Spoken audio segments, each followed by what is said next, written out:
চাইছে কালি আমি হাউচ দুদিনমান পিছুৱাই দিব ক'লোঁ, সেইটো নকৰিলে এডজাৰ্ণমেণ্ট মশ্যন আনিলোঁ ডিছকাছ কৰিবলৈ।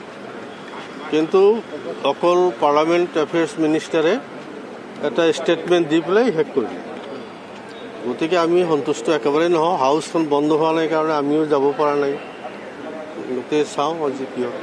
মানে আপোনালোক সন্তুষ্ট নহয় গোটেই কাৰবাৰটো? এতিয়া কাৰবাৰটো কেনেকৈ সন্তুষ্ট হ'ব?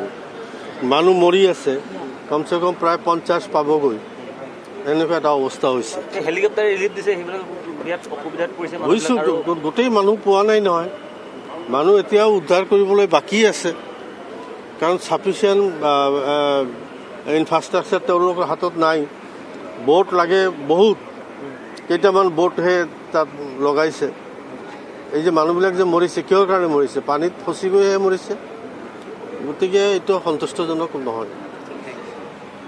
কালি মুখ্যমন্ত্ৰী তাত ঘূৰি আছে, এইটো তাৰ ডিউটি, কিন্তু কণ্ট্ৰল কৰিব পৰা নাই। মুখ্যমন্ত্ৰী ঘূৰিও মানুহখিনিক এতিয়াও প্ৰত্যেকজন মানুহক এতিয়াও উদ্ধাৰ কৰিবলৈ সক্ষম হোৱা নাই। তেওঁলোকে কৈছে তাৎক্ষণিকভাৱে অহা প্ৰাকৃতিক দুৰ্যোগ বুলি কৈছে।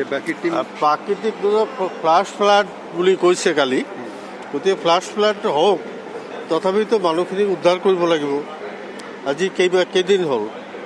3 দিন ইতিমধ্যে অতিবাহিত হৈছে। 3 দিনৰ ভিতৰত এতিয়াও কিন্তু মানুহখিনি উদ্ধাৰ কৰিবলৈ সক্ষম হোৱা নাই।